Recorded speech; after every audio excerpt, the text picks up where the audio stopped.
Honorables députés, membres du Haut Conseil des collectivités territoriales et du Conseil économique, social et environnemental, Mesdames et Messieurs les leaders politiques, autorités religieuses et coutumières, Mesdames, Messieurs les membres de la famille, amis et alliés de notre regretté président Ousmane Tanor Dieng, mes chers compatriotes,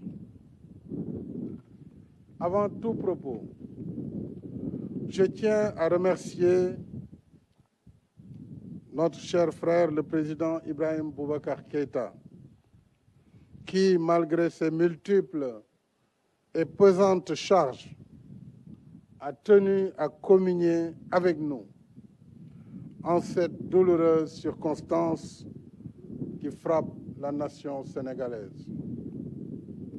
Le président Keïta est un frère avenant, pétri de valeurs ancestrales, qui veille au maintien des relations de parenté et de bon voisinage.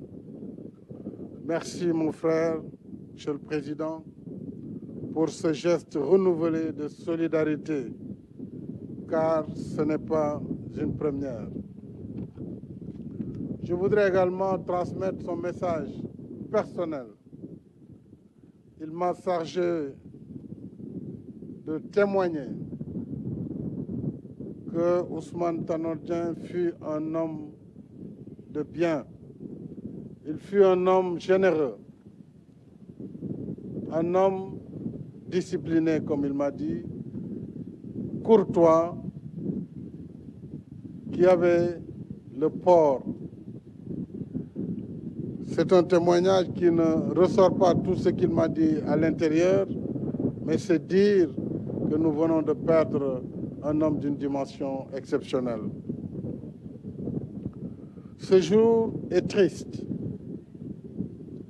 Nous voilà réunis dans la douleur pour accueillir et accompagner à sa dernière demeure la dépouille de notre regretté Ousmane Tanor Dieng, président du Haut Conseil des collectivités territoriales, rappelé à Dieu le lundi 15 juillet 2019. Ce jour est bien triste parce que notre pays vient de perdre un de ses plus illustres fils, un serviteur infatigable de l'État qui ignorait congés et jours de repos, un homme politique de première classe, auréolé de vertus cardinales.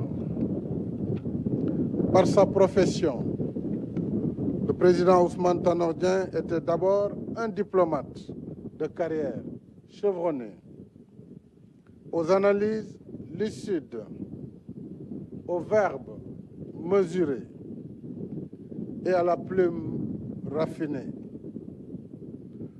Le président Léopold Sédar Senghor l'avait appelé à ses côtés en 1978 parce qu'il cherchait un conseiller diplomatique qui sache écrire, selon les termes même du président poète Léopold Sédar Senghor. Quel gageur! Oui, quel gageur, car on peut aisément deviner le risque et l'exigence d'écrire pour l'éminent homme de lettres. Mais Tanor, comme nous l'appelons familièrement, a fait plus que relever le défi, puisque sous les magistères des présidents Senghor et Abdou Diouf, il gravira tous les échelons, se forgeant patiemment un parcours exceptionnel d'homme d'État, rompu aux plus hautes servitudes de la République, travailleur, méthodique, sobre et discret. Tanor avait de la tenue, et de la retenue, parce qu'il était conscient des règles d'éthique et de la gravité des charges qui incombent aux serviteurs de l'État et de la République. Du début à la fin, sa carrière administrative résonne aujourd'hui comme une formidable leçon de déontologie post-mortem pour tout agent public soucieux du bien commun. Ousmane Tanor Dieng était aussi un homme politique de grande valeur. Je retiens de l'illustre défunt sa grande courtoisie, sa sérénité de tous les instants et sa dignité jamais prise à défaut dans le pouvoir comme dans l'opposition. Tanor avait une haute idée de la politique et de l'adversité politique. Animé par la force inébranlable de l'idéal et de la conviction, la scène politique était pour lui le lieu d'un débat d'idées féconds et policé parce que respectueux de l'adversaire et des intérêts supérieurs de la nation. Il était par-dessus tout un républicain hors norme. J'ai toujours apprécié chez lui le sens aiguisé du dialogue argumenté, mais apaisé, pour le compromis, qui ne signifie pas compromission. Depuis 2012, j'allais dire depuis 2009, point de départ de notre compagnonnage, Ousmane Tanor Dieng s'est illustré au sein de la grande coalition Benno Bokk Yakaar en partenaire ouvert, fiable et honnête. Tanor était un homme de son temps qui comprenait parfaitement le sens et l'essence de l'action publique parce qu'il avait la pleine mesure des enjeux nationaux et mondiaux contemporains.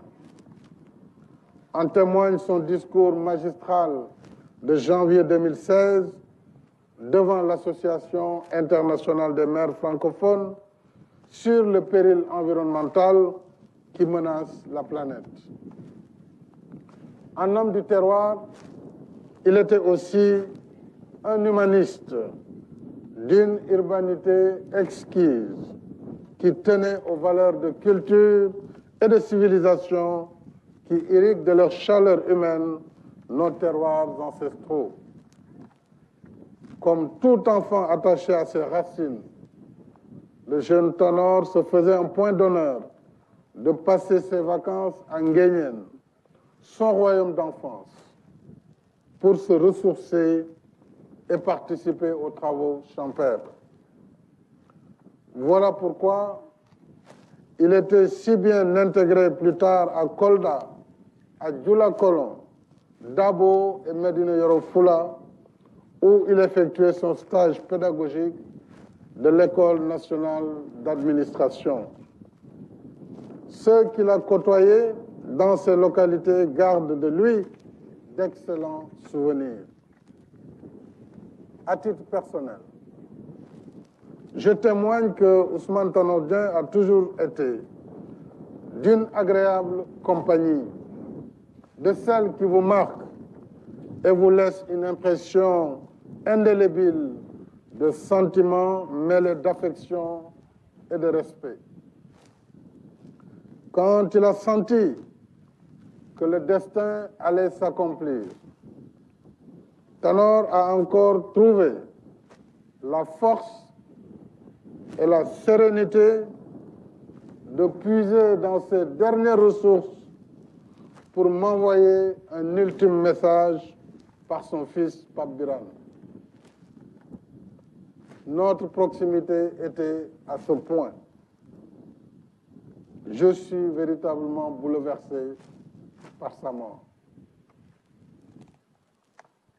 Je perds en lui un allié fidèle et loyal, un conseiller avisé de l'ombre. En ces moments de deuil national, je pense à ses épouses, à ses enfants et à sa famille. Je voudrais leur présenter les condoléances de la nation et leur exprimer le témoignage de mon affection et de ma profonde compassion. J'adresse mes condoléances émues aux membres du Haut Conseil des collectivités territoriales, à sa famille politique nationale, africaine et internationale. Et je voudrais saluer le secrétaire général de l'Internationale socialiste qui est venu participer à cette cérémonie d'hommage et d'adieu, mais également mes condoléances à la grande coalition Benno Bokk Yakaar et à toute la classe politique sénégalaise. La mort emporte ceux qui sont partis, mais elle interpelle et avertit les vivants sur le sens et la portée de leurs actes. Elle rappelle aux croyants que nous sommes une vérité évidente par elle-même.